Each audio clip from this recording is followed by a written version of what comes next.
Okay, well, good evening and welcome, and I commend everyone for you're so intrepid to brave this rotten weather we're having here in New York City tonight. Um, so, hello and welcome to today's program, a discussion with Dr. Scott Snyder on his newly released book, The United States South Korea Alliance: Why It May Fail and Why It Must Not. Thank you all for joining us. My name is Tom Byrne. I'm the president and CEO of the Korea Society. We're pleased to partner with the Council on Foreign Relations for this program. Last year, the U.S. and South Korea celebrated 70 years of the alliance. Against the backdrop of an increasingly provocative North Korea, an intensifying U.S.-China rivalry, a prolonged war in Ukraine, and resumed conflict between Hamas and Israel that is already having consequences threatening stability in the broader Middle East, the relevancy of the U.S. ROK alliance has become as important for regional security and prosperity as ever. The U.S. ROK alliance has remained resilient despite the many challenges it has faced and has evolved into the global comprehensive strategic partnership that we have today. As we see this this is reflected in investment from Korean companies into the U.S., which is booming. And last month, the U.S. became South Korea's largest export market, eclipsing the position that China has held for the past 2 decades. This is another sign of consequences that are unfolding in real time from tensions between the U.S. and China over economic security and global geoeconomic and geopolitical leadership. In his new book, Snyder argues that the gravest threats to the alliance are not, as one may expect, external. Rather, he cites the internal threats, namely vulnerabilities posed by domestic political polarization in both South Korea and the U.S., as a major source of uncertainty to the health of the alliance. So, what is in store for the future of the alliance? We look forward to this evening's conversation with Scott and Jonathan as they discuss how the alliance has become as they discuss how the alliance has come so far, and what are the risks of losing, and what we can do to fortify the U.S.-ROK relationship. It is my pleasure to introduce our speaker, Scott Snyder, a senior fellow for Korea Studies and director of the program on U.S.-Korea policy at the Council on Foreign Relations. Scott has authored and co-authored many works related to foreign policy of both North Korea and South Korea, particularly in the face of regional and global tensions. I've gotten to know Scott since I took over this job at the Korea Society, and his highly insightful work has improved my understanding of the fundamental factors in the U.S.-Korea relationship. I imagine you'll find that too once we discuss his book. Scott will assume the role of President and Chief Executive Officer of the Korea Economic Institute of America, KEI, on April 1st, 2024, so we're glad you'll still be in the orbit of Korean affairs. We congratulate him on his next step, and we look forward to continuing our close relationship. Before we delve into Scott's book, I want to thank the Korea Foundation and our corporate sponsors, the names of which are prominently displayed in the lobby, for making this program possible. We are welcoming your questions live. We will provide an opportunity for in-person attendees to ask questions directly. For our virtual audience, please send your questions throughout the program to policy@koreasociety.org. The moderator for today's discussion is the Korea Society's Policy Director, Jonathan Corrado. Jonathan, the floor is yours. Thank you very much, Tom. Thanks, Scott, for coming. Thanks all of our intrepid guests for coming here in person tonight. I hope you can eat your weight in dumplings. You'll be compensating for the people who weren't able to come. We've got over 200 people signed up online, which I think is a good indicator of the strong interest in tonight's program. If you care about the U.S.-Korea relationship, and I think you probably do if you're watching this, then Scott Snyder's new book is going to get your wheels turning, and it's going to get your heart racing as you ponder the book's central question. We've gone together, 같이 갑시다, for 70 years. Can we make it another 70? How about another 7? This book is a thorough, timely, and thoughtful investigation of the factors that push us together and the factors that pull us apart. It's informed by history, political discourse, and geopolitics. This work is authoritative and sweeping. Scott moves his camera backward and forwards through time, zooming in on moments of interest, all while maintaining a sense for nuance and center staging the real people who have made a difference in this grand narrative that is the story of U.S. Korea relations. It's a story, as many of you know, that's filled with drama, intrigue, and hairpin turns. And the book presents a stark warning about the menacing specter of how nationalism and polarization is going to affect this relationship. The alliance management frame is especially instructive, helping us to observe trends, extract lessons, and peer into the future. For Korea watchers and alliance supporters, if you want to know how we got where we are today and where we're going next, this is the book for you. For us here at the Korea Society, an organization whose whole raison d'etre is the U.S.-Korea relationship, Scott, we're really grateful for your advocacy and research on this issue. When I entered Korean studies about 15 years ago, it didn't take me very long at all to realize that when Scott Snyder is asking us to pay attention to something, there's usually a very good reason for that. Scott, thank you so much for coming in today and discussing your new book with us. Thank you, Jonathan, for that very nice pre-review, and also for the warm words. All right, let's dive in. So the big idea, the main contention of the book, is that the biggest threat to the U.S.-Korea alliance is not North Korea, China, or Russia. It's internal domestic politics. And this runs counter to our present situation and our surface level, somewhat understanding of the alliance as ironclad and running at top pace. But as you remind us, things were different just a few years ago, and they could be different in just a few years' time. So can you unpack the big idea of the book for us?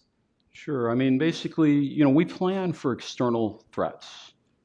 We plan for possible conflict with North Korea. There's a lot of planning and discussion about the impact of China on both the United States and South Korea. But as I thought about the relationship, and especially some of the vulnerabilities of the relationship that I think became apparent over the course of the past few years, it became clear to me that one thing that we don't plan for is the possibility of an internal threat to the alliance. And the form of that internal threat that I really wanted to explore was the combination of domestic political polarization in both of our democracies and tendencies toward exclusive nationalism. So on the U.S. side, the question of, if you're putting America first, what does that mean for a cooperative alliance relationship where we're trying to deal with common security challenges? Or on the Korean side, what manifestations of Korea first could we think of that might preclude cooperation with the alliance? One might be putting North Korea first. Another might be putting nuclear weapons first over cooperation within the alliance. And so I think that that combination, especially in the context of deepening polarization, was something worrisome, and I didn't see anybody else out there addressing it. Absolutely. One of the really startling facts that I got from your book is that the average length of a security treaty or alliance is just a decade. And the U.S.-Korea alliance has now gone 7 decades. And we've had a lot of challenges before. The U.S. president's threatening to pull troops out, and some anti-American sentiment in Korea in the early 2000s. But these have all been overcome in the past. So what's different this time? Well, in terms of the reasons for the longevity of the alliance relationship, I think that it is actually about the fact that when the U.S.-Korea alliance relationship and the U.S.-Japan alliance relationship were established post-Korean War, post-World War II, it was part of the U.S. trying to create a regional architecture for stability. And so that goes beyond. Most alliances are usually marriages of convenience. They're transactional. They're intended to address immediate security needs. And in a way, I think that what is really interesting is actually the way in which the U.S.-Korea alliance in particular has evolved and also remained in place despite all the other changes that have occurred. Changes in international politics, changes in South Korea's own political structure. The alliance has remained there in place, But what we actually have seen is that the alliance has also evolved and grown from an alliance that was created in the midst of distrust and an immediate need for security in South Korea in 1954 to one in which we are working together all over the world on various issues with a sense of common purpose and based on common values. Our initial motivation for the alliance was to restrain Lee Sung-man from attacking the North and trapping us in a conflict. So it was kind of a marriage of necessity, a begrudging necessity by the U.S. part. And then our organization, the Korea Society, was set up by General James Van Fleet, who was worried that this relationship, if it just remains military to military, if it's just about soldiers together, it's not going to work. It needs to be bigger than that. It needs to be about more than that. And it's just remarkable how far we've come in that time. Well, and I think that that is what is so interesting about what has happened just in the last few years. Is, you know, back in the early mid 2000s, actually at another point of peril in the alliance relationship, at a point where the South Korean government was worried that Rumsfeld was going to pull troops out in order to send them to Iraq. You know, I used to hear defense planners say, well, you know, the military is the long pole in the tent. It's what holds everything up. But now we have a much more integrated and comprehensive approach. And as Tom suggested, I mean, the issue of Korean investment in the U.S. has made a big difference. But that also is, I would argue, potentially fragile if Korean companies get the impression that they're not welcome. And I'm Absolutely.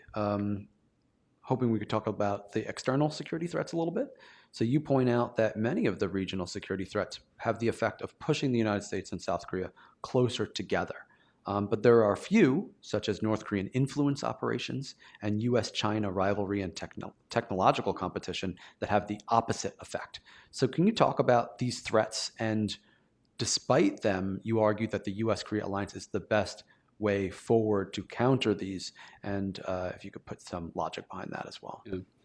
Well, and actually the key through line that I was trying to get at was related to how external actors might maneuver in order to try to generate polarization or in order to take advantage of the open society that exists in particular in Korea.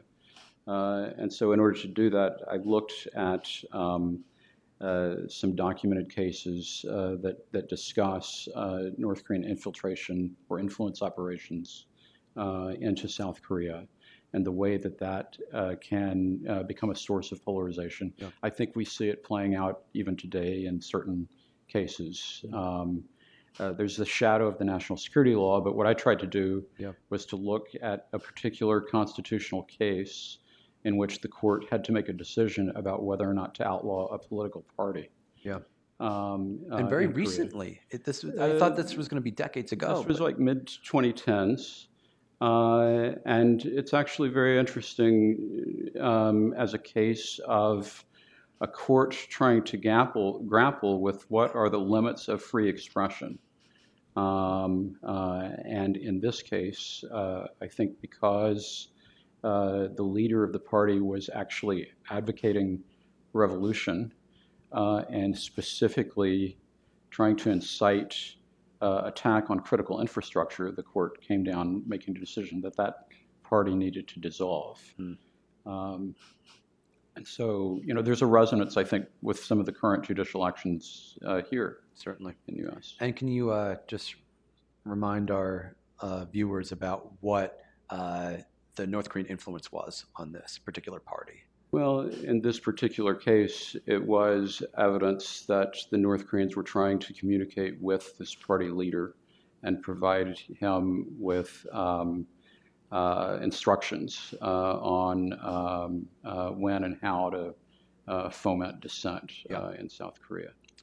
And in the case of China, you know, also every democracy is on alert these days about domestic influence operations from China.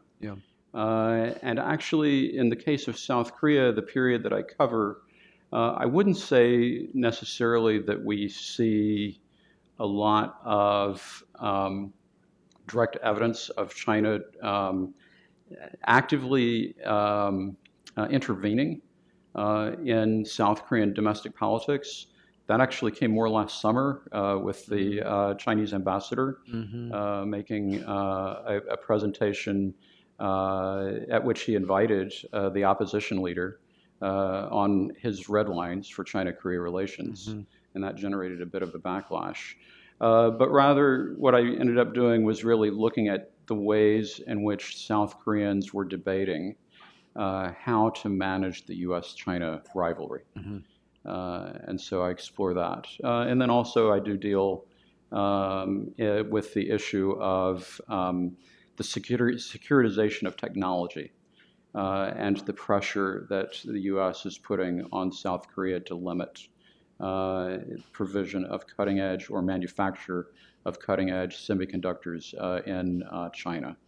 And so I do touch a little bit on that and kind of chart the way in which Samsung and SK investments have shifted from a kind of balanced approach between the U.S. and China to one that focuses on new investment in the United States and legacy investment in China. And this is really very, very difficult for them. And once again, Korea in the middle, particularly in this case, because so much of semiconductor manufacturing is taking place at these factories inside China, especially the NAND flash memory chips that are being made. So these provisions, and the United States has provided a couple of exemptions and waivers for Korean firms to get around some of these laws that have come out, reducing access to chips funding if you do production in China. But it has put our allies' prize economic assets really in jeopardy. Well, it's a fundamental question of can South Korean companies realize the returns on the sunk investment that they've already made in China. And if they are blocked from being able to do that, what recompense or what remediation can be provided? Yeah. And I think the way it's playing out, the remediation is coming in the form of South Korea trying to realize access and integration to the U.S. market. As a substitute for the aspirations that South Korean companies had in China. But of course, China also closed the door on that at a certain point and basically made, especially post-THAAD 2017, the really landmark dispute over the U.S. placement of a high-altitude missile system in South Korea that China responded to with economic retaliation. That really shifted, I think, views in South Korea, and it certainly had an impact on South Korean firms and their view of whether or not China could be a hospitable market in which South Korean companies and interests could be integrated. Absolutely. All right, so we could shift gears a little bit and talk about domestic politics, the nationalisms and the polarization that are happening in both countries, and I'll just prime you a little bit on the U.S. You discuss U.S. America First views of Korea as a free rider, and former President Donald Trump said he intends to end the alliance if he gets another term, and of course he had something to say about the KORUS free trade agreement as well. So thoughts about America First going forward, how that could affect U.S. Korea? Yeah, I spent some time in the book looking very carefully at what happened during the Trump and Moon administrations and really the corrosive impact of the transactional approach on the relationship and the idea of America First, which I understand why that might be out there as an idea. But as related to Korea, we've just seen a convergence of interests and also, the trends toward American retrenchment and, questions that I was beginning to be asked, well, that's over there. Even Trump referred to that. That is over there. How is it related to us? But I think one of the through lines of the book is that I try to explain how the U.S. does have interests that are the same, actually, as South Korea's as regards the regional environment and as regards, in particular, the impact of China's rise. And the alliance is really a central structure that is necessary to be able to hedge against that risk. Yeah.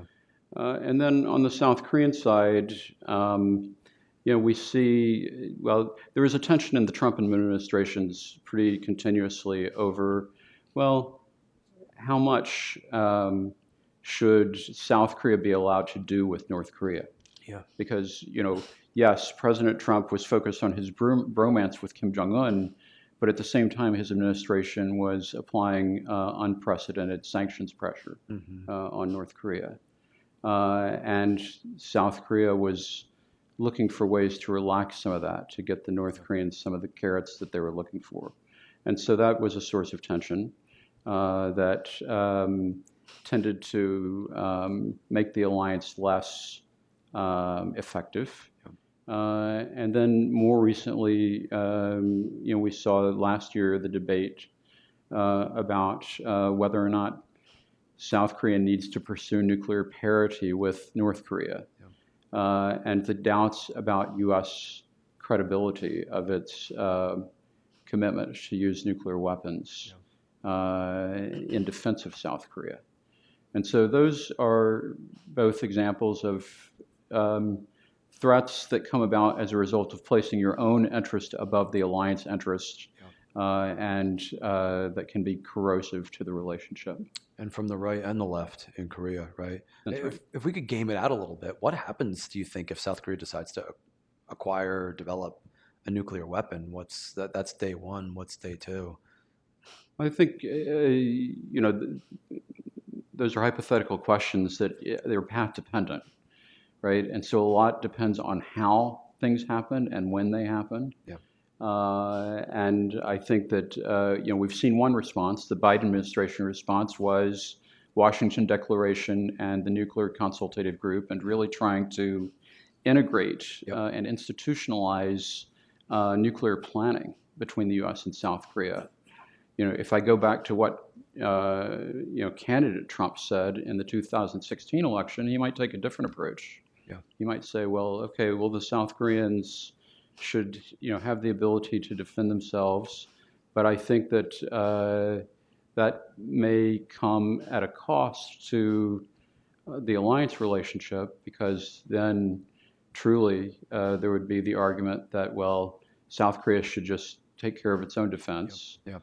And that's fine, except that even though South Korea is the 10th largest economy in the world, they've got the second largest economy on their west and the third largest economy on their east. And those two economies are not necessarily getting along with each other. Right. And so I think that South Korea still can use additional help from the outside in order to ensure a stable environment. Just wanted to mention that the nuclear weapons question also echoes one that we got from an audience member, Michael Ralston, who asked about the same thing. So just like to mention our audience members who ask questions.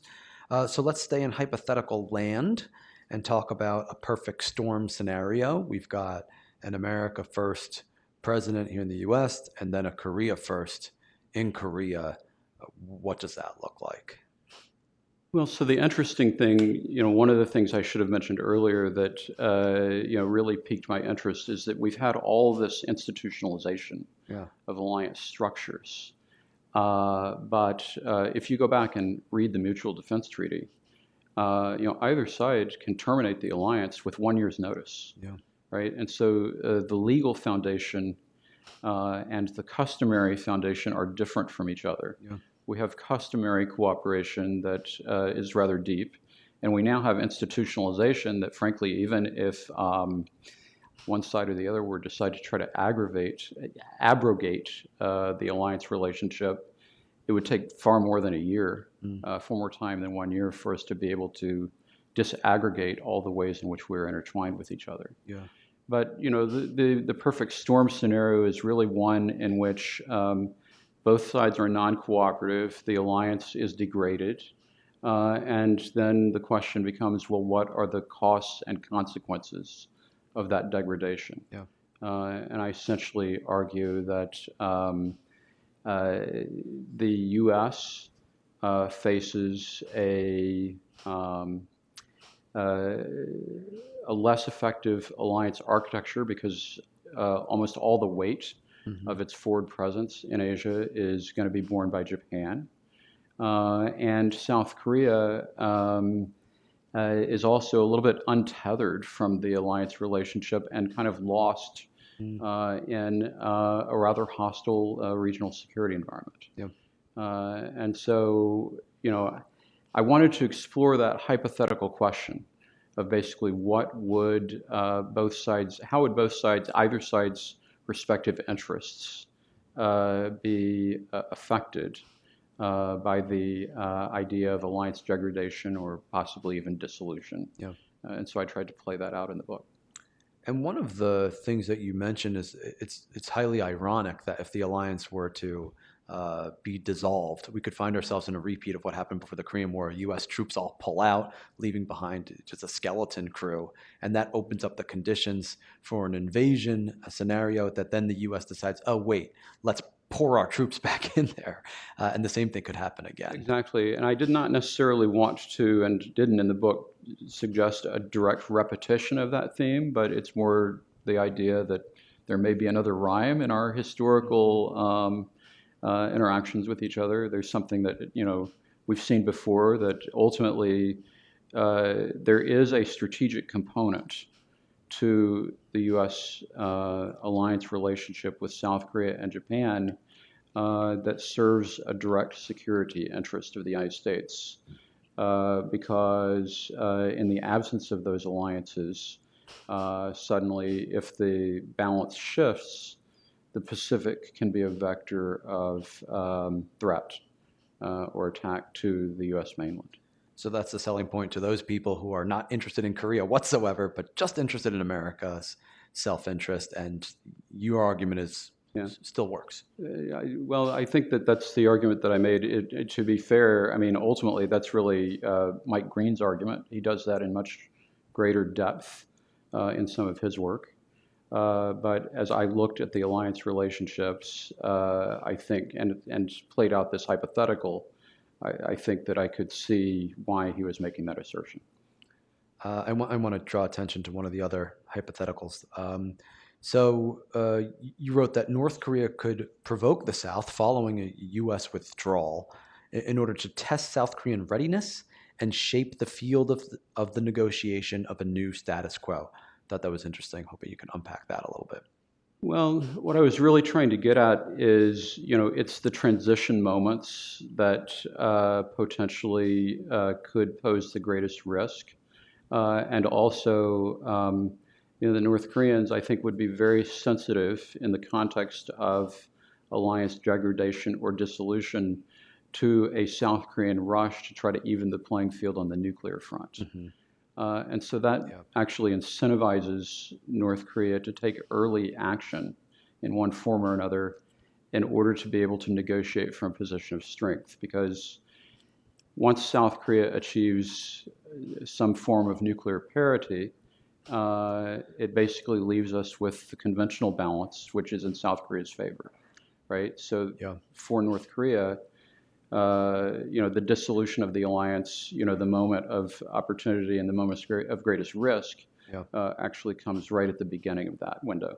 Yeah. And you could see how this plays out, right? Because like a Korea first leader and an America first leader in place at the same time, Korean leader saying, U.S. alliance, I want you gone. American leader said, fine, if you need nukes to make that a possibility, I'm not bothered, right? And then not thinking through the second and third order effects of that, which is the NPT is in tatters. How long does it take for Japan to make the strategic decision that it needs to also follow suit, and then throughout the world?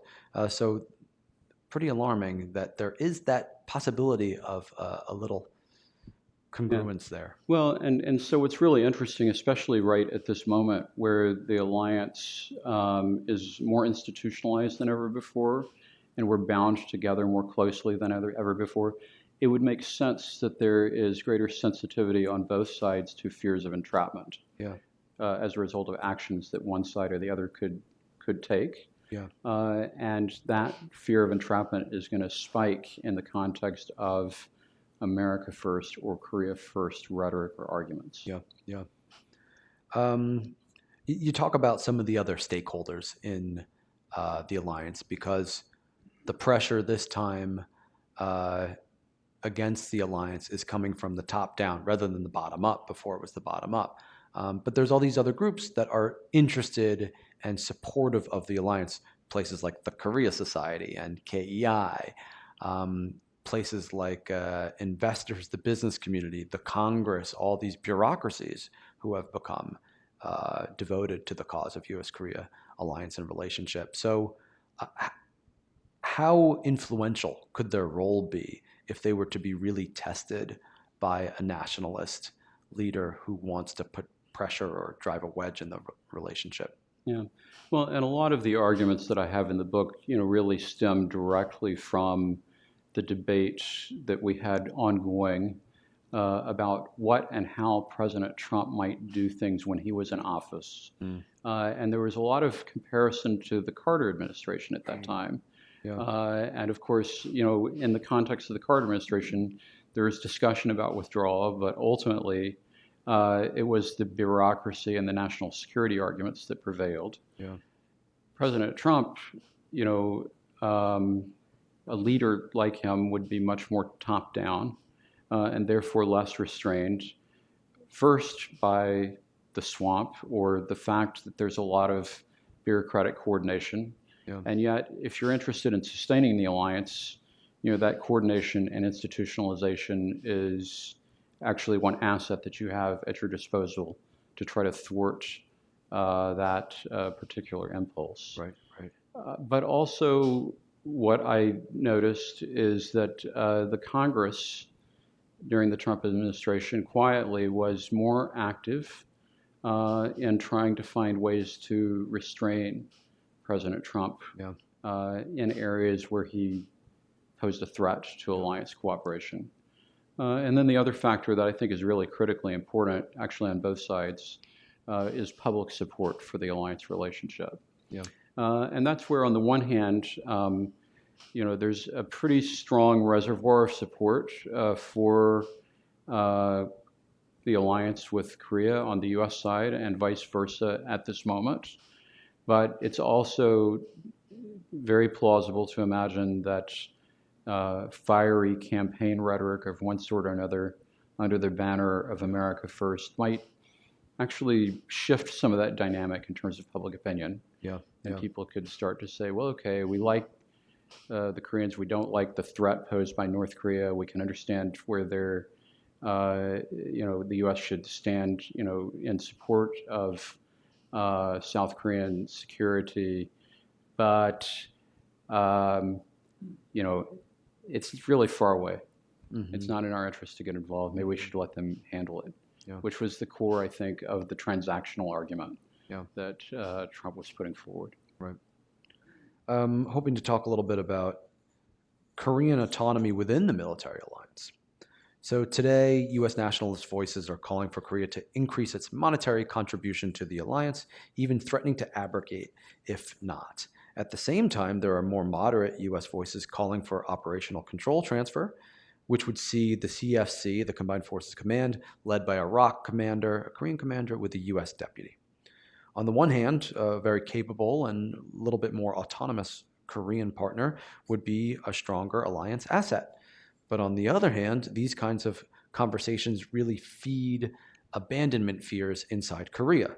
So all of this was well covered in your last book, South Korea at the Crossroads. Since then, this has remained really tricky ground. So how do you think we can manage going forward? Well, on those particular issues, the pressure waxes and wanes depending on the orientation of the South Korean administration. Yeah. These days we don't really hear discussions about OPCON coming up that much, even though it is something that has been implemented. Yeah. And there are criteria by which, once they're met, a transition could take place within the command structure. And so those issues are out there. They're going to remain in one form or another. But I think that what's really interesting right at this moment is that increasingly we see on the in many aspects of the military relationship a greater sense of partnership and appreciation by either side for the other. And so I actually think that it's going to be potentially easier going forward for us to find ways to to cooperate with each other on those major issues, and that the issues of autonomy ought to be able to be addressed as we think about the relationship as a partnership. Yeah. So a good example is on the nuclear side. Yeah. I mean, when we're really talking about possible nuclear use in response to North Korean nuclear use, the fact of the matter is that a U.S. president would be making a horrendous mistake if he decided to use a nuclear weapon without consulting his South Korean counterpart. Right. And vice versa. They have to be on the same page, Yeah. I think, on those issues. Do you see the Washington Declaration and the nuclear consultative group eventually evolving to something closer to what NATO does with nuclear sharing? Would that be beneficial? Could that tamp down some of the credibility of the U.S. commitment concerns coming out of Korea?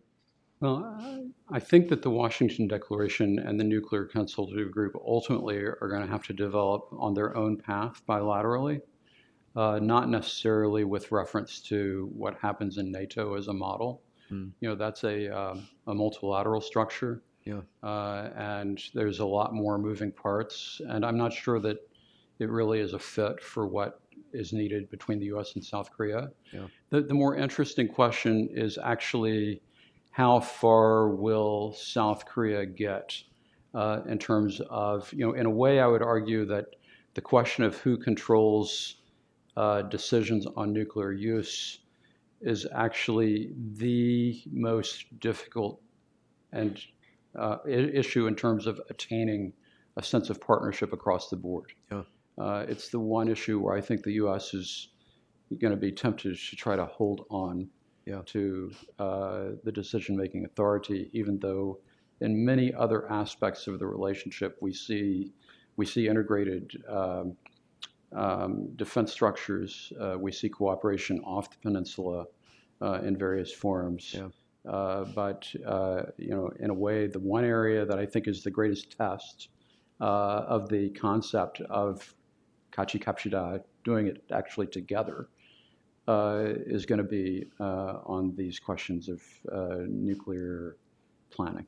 So for what we have set up today with the nuclear consultative group, there will be the opportunity, at least, it depends on how this actually gets carried out. And I think that's an open question for Korea to have more input in terms of the kinds of targeting and thinking through what are our strategies of response given different types of scenarios. And that's very good, but it won't give South Korea the opportunity to push the button, to have a veto button, to have we have to do it no matter what button. That's not what Korea is going to get. And I'm concerned that there's concern that some people think that nuclear sharing means that. And even nuclear sharing doesn't mean that, right? In the NATO context, that's not what it is. Well, so I think you're right that at the time of the state visit, the language of nuclear sharing drew a lot of attention and even drew a bit of a rebuke from the spokesperson on the U.S. side. And what I've watched is a little bit of an evolution in the language. Yeah. And so the most recent nuclear consultative group meeting that occurred just a few weeks ago, I noted that the Deputy National Security Advisor from South Korea talked about a unitary approach, not nuclear sharing. Yeah. I'm not sure in specific terms what the differences are. And a lot of this in terms of nuclear planning, in some ways it feels like the U.S. has been running the show, and it's a question of, well, how far back is the U.S. willing to pull the curtain Yeah. on that process? And so, one, there's the issue of how much transparency will there be? What will the South Korean side see? Yeah. And then the other question that you've been focusing on is really, and will there be a dual button? Yeah. Yeah. To be determined. Okay, so let's talk about your recommendations, and you have some really interesting ones. So you do mention that missions of civil society organizations like the Korea Society and KEI are congruent with one of your recommendations. And then another one I liked was the geographically distributed Korean investment approach. And we see that paying dividends in places like Georgia. So spreading out those investments, making it very obvious to people all over the country, all over America, not just in DC and New York and LA and Chicago, where there's Korean American communities, that this relationship really matters and it's important and it benefits us too. Yeah. And I put forward those recommendations before the state visit because the timeline for writing a book, it requires you to turn it in many months before it actually comes out. But I would say that my experience watching the state visit really affirmed diversification of investment and inflow of investment as an important factor providing a buoyancy to the relationship. Because, I mean, South Korean visitors to Washington come and go, and one challenge usually is for South Korean National Assemblymen to get time with U.S. congressmen. Mm. And what I noticed is that for those states where investment was coming in, the congressmen were present and they had all the time in the world to show up at various events where President Yoon was present. Yeah. And that I felt was a market shift that you could feel and see that directly flows from the influx of South Korean investment into the United States. It has a political impact. Yeah. They can deliver that to their constituencies. I brought in this many jobs. That's right. Yeah. And so that, in a way, just stepping back, what's so important about that is that it means that we've got a two-way relationship built on both security and economic exchanges. Yeah. And so that's a much more robust relationship right at this point, but it could all be put at risk. Any final thoughts before we turn to audience questions? We'll take questions from the audience in person, so please get ready to raise your hand. We'll run a mic over to you, and we also have lots of questions from our virtual audience. So any final thoughts before we pivot to that? No, let's see what the questions are. Okay. Do we have anything from the in-person audience? I'd rather get that. Yeah, Orville Shell, thanks for coming. Over to you. This, of course, is a triangle. And the U.S.-Japan connection is pretty solid, and the U.S.-Korea connection is not bad. But the Korea-Japan leg of the triangle seems a lot more uncertain. I wonder if you could talk about that a bit. Sure, that has been, I think, area where a lot of people have been focusing, especially over the course of the past year, and in particular with the Camp David Summit. And I've watched that process closely and, in fact, had written about aspects of Japan-Korea relations in the past. And I do think that what President Yoon did was a remarkable gesture of statesmanship to try to get the relationship back on track. Of course, a lot of this is driven by a common perceived threat related to China's trajectory. But then, the question of where will the Korea-Japan relationship end up in the context of any kind of political transition in the U.S. or South Korea. I noted that at one of the events around the Camp David Summit, Asia czar Kurt Campbell talked about how important it was to lock in cooperation. And he was really talking about hedging against political transition, in my view. And I am a little bit skeptical about whether or not that is possible. At the same time, I am very supportive of the idea of trying to institutionalize this three-way relationship. The reason why I'm skeptical is because I believe that the way that it has played out, the Korea-Japan side of the triangle remains vulnerable to possible reversal. Because I think the way it played out actually had the impact of more deeply politicizing the relationship with Japan in South Korean domestic politics, rather than compartmentalizing the relationship with Japan from domestic politics. And what I'm really talking about there in specific terms is that I believe that President Yoon needed Prime Minister Kishida to take some action of reciprocation that I would argue it's still active as a subject of debate within South Korean domestic politics, and there still has not been an action that those who might demand an action can point to as evidence that this is on a solid trajectory. And so instead, I think what is happening is they're doubling down on institutionalization. And they have a short time frame to be able to do that, the next couple of years, as a way of trying to show to the Korean public that, in fact, there are tangible results that are beneficial broadly to Korea's national interest that can help to make the decision to normalize the relationship with Japan an irreversible decision. But at this point, I think that we're not there. I think that it's highly likely that a progressive leader might come in and challenge that relationship in South Korea. And also, I remember the beginnings of the trilateral effort. We've been working at this for decades, as you know, but one iteration of that actually came at the end of the Obama administration with the establishment of a deputy secretary level trilateral consultation. At that time, the deputy secretary was Tony Blinken, and on the South Korean side, it was Cho Tae-yong, recently departed national security advisor, now at the National Intelligence Service. And of course, at the beginning of the Trump administration, all that effort to institutionalize trilateral cooperation went away. And so it can be reversible.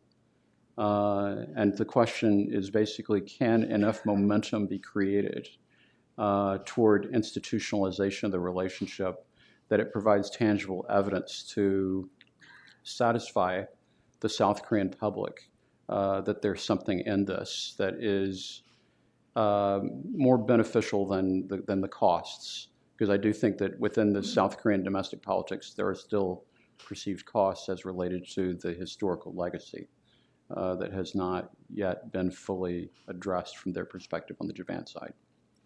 I'd be remiss if I didn't mention there's a lot about Japan and South Korea, Japan relations in the book. So for those readers interested in that, I encourage you to check it out. And one of the things you discuss is a big test for trilateral relations is Moon Jae-in's 3 no's in response to the Chinese coercive punishment in response to the THAAD missile battery, defense battery. And those 3 no's are, of course, no additional THAAD batteries, no trilateral alliance with Japan, and no linking up regional ballistic missile defense architecture. Again, that's Japan, right? So a lot of what China is pushing back against Korea on is this further institutionalization, further build out of the trilateral alliance. So there's also pressure coming against Korea that way too. That's right. And it's pretty interesting on the China-Korea side right now because the Yoon administration has disavowed those 3 no's, and they have walked up to the edge of violating those 3 no's, and that has come at a cost in terms of the ability of China and South Korea to establish a stable relationship. And so I noticed that the new foreign minister designate made some comments in advance of his parliamentary hearing that suggested that he was going to be trying to recalibrate and engage in a mutually beneficial way with China. And frankly, within the South Korean domestic media, the failure of the China-Korea relationship at this moment is one of the major sources of critique of the Yoon administration at this time. Okay, so we have another question up here.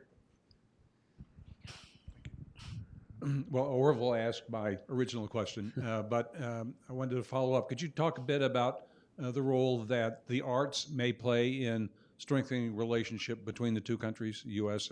and Korea? Good question. Arts. These days, I'm not sure how I should define that. I mean, in terms of, because 10 years ago, I would have immediately thought about Chosumi and Korean operatic contributions, maybe, and some of the Korean traditional arts. And these days, there's so much in terms of the K-pop experience. And I do think that as I read, KEI actually did a public opinion poll that began to look at some of those issues late last year. And I think that it does show that awareness of Korean cultural contributions is beginning to make inroads in American consciousness, but it's still pretty low. Actually, when you look at that survey, we're talking about 15, 20% type numbers. For those who watch Netflix, it might be higher. I don't know. And then, I don't know, on the U.S. side, I'm sure that colleagues at the U.S. Embassy would say, well, we don't have the investment that we used to in promoting American cultural influence. But then at the same time, Korean society is pretty drenched in American influence. So, I mean, I find it, I'm hard pressed to say that there's necessarily any special measures that would need to be taken when I see that I have Korean friends who are following the NBA or watching American films. I mean, Tom Cruise showed up in Korea a few months ago and remained just as popular as ever in terms of his reception, promoting his latest movie. So I don't know. I wish I had a more thoughtful answer to that, but I would say that on the cultural front, American awareness has clearly ticked up, but I think there's more that may come. We did a program about Mark. I'll get to you. We did a program called Korean Smart Power that asks how can Korea convert all these soft power gains into more hard power benefits. And it's so tricky. It's really hard because as soon as the government gets its hands on it, then it kind of ruins the mystique of it all. And in fact, President Yoon was just talking about this yesterday. He said, I promise you, celebrities and arts industry, to pursue a policy of non-interference. I will not get involved because that is the strength of our arts industry. I want to throw a spicy one your way. So Jeffrey Tao asks, how much opposition is there in South Korea against the U.S. military presence? And then Iris Kim asks, in a similar strain, if Asians want the U.S. out of Asia, why does the U.S. not respect their opinion? So I know you don't want to preach to the choir here. You want to talk to folks who are bringing up some alternate points of view. So how would you respond to that? Sure. Well, and in fact, to some degree, I really wrote this book in order to try to explain the value of the alliance relationship rather than simply assuming, as we tend to do, that the alliance is by definition any kind of good. At this particular moment, as I look at South Korean public opinion writ large, it seems like there's a lot of support, 70, 80% support. And so, for those who don't want the U.S. To be in Korea, well, it seems to me that over time, I lived in Korea in 2000 to 2004. Yeah. At that time, Korean favorable attitudes toward the U.S. Were in the mid-40s, and there were demonstrations, candlelight demonstrations around the death of some middle school students who were walking on a road and got hit by a U.S. military vehicle coming back from an exercise. And so from that perspective, I have to say, having lived in Korea and watched that up close, and had taxi drivers ask me, "Well, why are you here? Don't you feel like it's a little bit dangerous?" Yeah. I mean, it was kind of interesting. They were not saying, "Please leave." Yeah. They were just asking out of concern, "Do you feel safe?" Yeah. Right? Broadly speaking, I think that the U.S. Korea relationship, because Korea has been so successful in so many different areas, um, it now has a lot to offer that it didn't have previously. Mm-hmm. And so increasingly, I think that what I see in terms of the relationship is less any sense that the U.S. is trying to impose its will on Korea or take advantage of Korea than, well, how can we get Korea to be more engaged with the United States? Yeah. Yeah. And I recall, especially last spring in the run-up to state visit, just a remarkable recognition. Well, Korea is a technology power, and it has things to offer that complement the U.S. science and technology base. Yeah. Another finding from that KEI survey, Troy Stangerone from KEI came here to present at the end of the year. He was saying one of the interesting things is that Americans don't know that some of their products and their companies that they are enjoying, like from Kia and Samsung, are indeed Korean. They just don't know that, even though they are very much enjoying them. So that's another kind of bar to get over. Mark, I want to go over to you. Scott, Jonathan, thank you very much for this. This is great. Scott, I was wondering if you could talk a little bit about Taiwan. The sort of conventional thinking is that Korea will continue to be able to kind of walk on the fence there on its very delicate situation. But you also, we kind of never, at some level, didn't think Japan would come out in such a forceful way. And as you mentioned, that some of the glue is perhaps getting shifted a bit with the U.S. trying to give more economic access to Korea, plus the whole TAD issue that may kind of, may increase the distrust of China. So I'm wondering, what your thinking on that is, and what happens to the 28,000 troops that are in Korea? Will they be able to stay on the sidelines if something went kinetic? Thanks. Yeah, well, I think that that has been the subject of very active discussion in the last few months and years.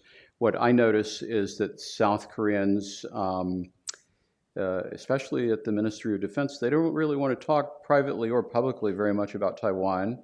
I think that President Yoon has given a good picture of where he is, at this moment. South Korea is expressing, along with the United States, the desire that that there be a sustainable, peaceful approach across the straits. And President Yoon said very clearly that when he was asked about Taiwan, I think by CNN a year and a half ago, well, what would Korea's response be to that? Well, to take care of North Korea. So I think that there's a very interesting set of discussions between the U.S. and South Korea about the implications of a Taiwan contingency. I think that it's just at the beginning stage, and it probably has a ways to go. I think that the default at this point in the event of a Taiwan contingency is really going to be focused on supporting and arming Taiwan to be able to defend itself. So that raises an interesting question about how active will South Korea as a neighbor be in terms of being an effective rear area of support. And I actually think there's a lot of work to be done to get Korea comfortable with that idea.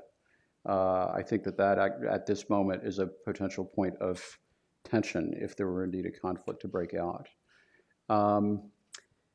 And also, I think that South Koreans are beginning they've accepted the idea that if there is a conflict, that because of U.S. bases in Korea, that they're going to be involved in one way or another. But I think that a lot of the specifics, I don't think that the U.S. At this moment, I don't get the impression that the U.S. is necessarily asking South Korea for direct military contributions of forces. However, I do believe that if the U.S. decided that it wanted to deploy forces from the peninsula, honestly, I think that Korea would probably acquiesce at this moment under this government. So I don't even, the prior discussion on that really goes back to the mid-2000s and a discussion about quote unquote strategic flexibility, whether or not U.S. forces could be deployed off the peninsula. That issue has come up, but there is not any kind of formal statement that has superseded that statement. Having said that, I'm not sure that the statement is necessarily operative at this moment. And the other question, of course, is what does North Korea do in the middle of all this? Do they seize the opportunity to try to coerce the South? Yeah, and I think the most interesting aspect of that debate is really related to the question of whether, there are two scenarios that I find of most interest. One is the scenario in which North Korea is anticipated to behave opportunistically in the event of some kind of shift in focus toward the Straits, toward a potential conflict. And then the other one is the idea that if China really wants to start a conflict, that its best move is actually to provoke the North Koreans to engage in some kind of tension or outbreak of conflict first. And that just gets to the, I think, fundamental issue on the U.S. side. Once you start to think about force deployments, even within the same theater, you can't necessarily, there are not enough troops to fight both conflicts at the same time. Yeah. Simultaneity is something that Marcus Karlauskas has done a lot of research on. It gets so complicated so fast. Well, can we get one more? Do we have one more question? Yeah, excellent. We'll get a microphone to you. Hi, Daisuke Nakai from the Asahi Shimbun. Thank you very much for your talk. You mentioned the difficulty of the debate concerning nuclear use being one of the sticking points. Could you elaborate a bit on what's driving that on the Korean side? Is it anxiety against the U.S. pulling out? Is it because the North has its own nuclear weapons? And also, what side of the political spectrum is sort of the driving force behind that debate? Yeah. So I think that the driver, basically the fundamental question in the South Korean security debate at this moment is really related to the credibility of U.S. pledges. And it's really driven by the fact that we don't have a solution to North Korea's ongoing nuclear development. And there's no prospect at this point from a South Korean perspective that there will be denuclearization. And so it creates a dilemma. I think that it really is primarily driven by the fact that the U.S., as it thinks about strategic issues and nuclear responses, it thinks globally. But if you're in Korea, all you know is that the North Koreans have a nuke and you don't. And so there's not a balance on the peninsula. And so I think that from that perspective, in a way, it's a very simple argument that you can even hear from your friendly Korean taxi driver. Well, if they have it and we don't, why don't we get it? And so a lot revolves around that issue. And I think that we have begun a process through which there is clearly a redoubled institutional effort to work together to address that issue. But I think that we also could potentially see other manifestations of efforts to try to reassure. And I think that one of the most interesting and complicated ones that could be on the horizon is related to the question of how does the U.S. think about tactical nuclear weapon presence in South Korea? At this stage, it's pretty clear we've gone with a pretty heavy commitment to regularly deliver strategic assets and presence, most significantly submarine port calls, nuclear submarine port calls.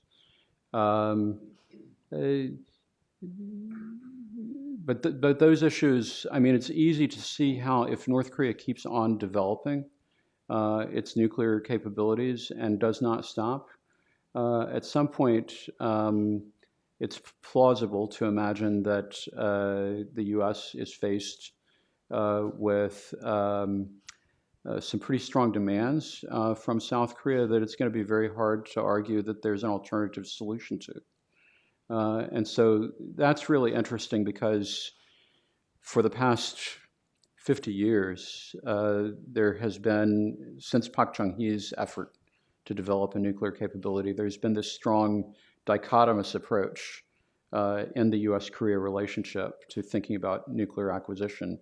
It's either you get the nukes or you get the alliance, and not both.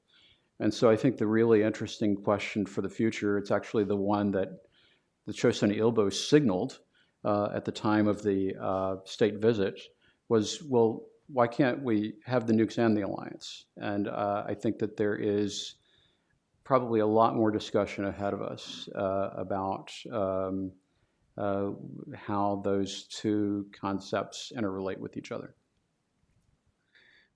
Okay, we're going to do super fast, okay? Because we only have, we'll do one more question. Michael, did you have one too? Yeah, sort of. Okay, so we're going to do really fast questions to wrap up the program. Yes.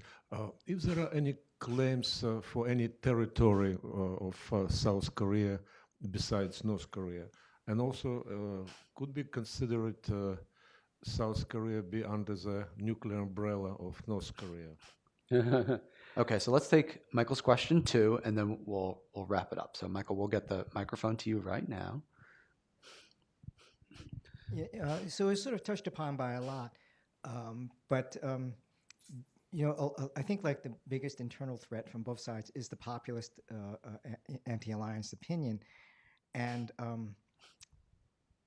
I guess it's more of a comment, but a question is that a lot of leadership, bureaucrats and stuff, none of them want to expend the social or political capital to educate the public on the importance, and this sort of contributes, and they sort of think, well, let's just let it blow over.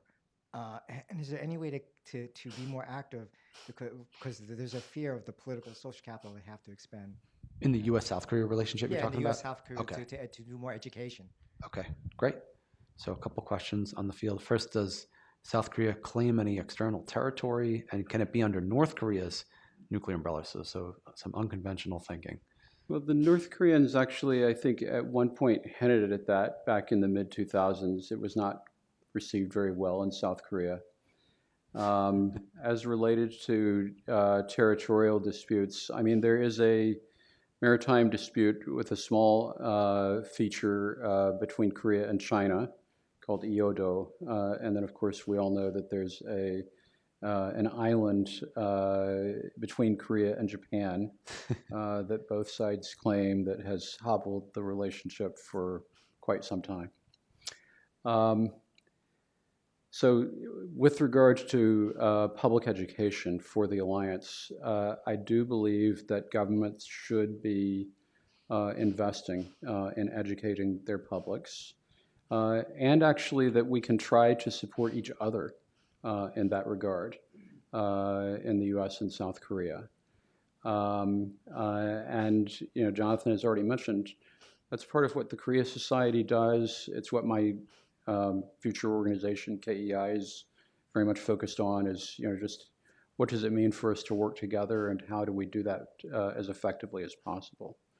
And that does mean trying to build constituencies of support actually at the grassroots level for working together in the relationship. And of course, that is really premised on the idea that we truly have a common and convergent set of national interests. Well, Scott, let me say thank you and congratulations. This is an important book. It's an illuminating book. I learned a lot from it, and I learned a lot from talking with you today. So please help me to thank and congratulate Scott Snyder.